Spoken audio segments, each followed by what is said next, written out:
What's up, guys? So we have Miasto Volvo Diecast trucks, construction vehicles.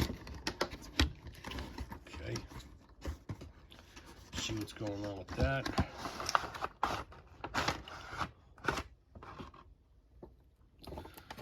All right, let's I'm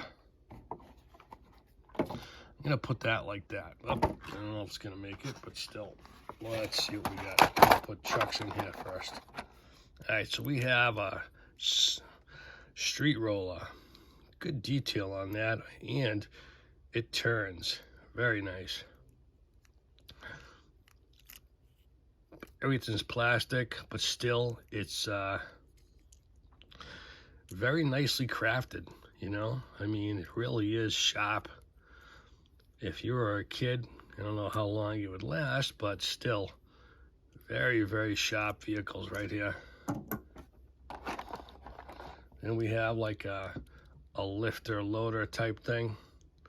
Another Volvo has just come up. Not much, but it's okay. Nicely detailed. You got the Volvo symbol. Does that move? Nope. It's okay. It's pretty nice. I gotta say that.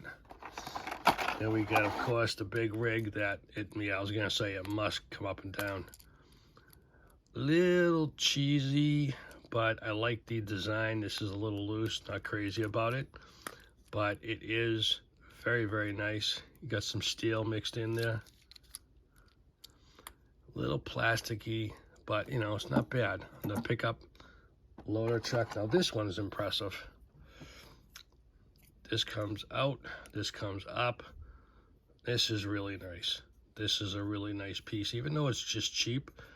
I don't mean cheap quality. I'm just gonna see if it turns. There you go. The little things that matter. Nice wheels underneath.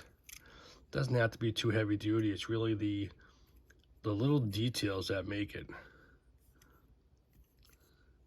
That is pretty sharp. That's probably my favorite right there. Then we got a big old cement mixer that goes around. It mixes, it dumps. Not bad. Not bad at all. Nice detail for plastic. These are wicked light though. But hey, and that was it. The Volvo Miasto, you get what, 1, 2, 3, 4, 5 in these, 5-pack. Very interesting. All right, guys, thanks for watching. Have a good day.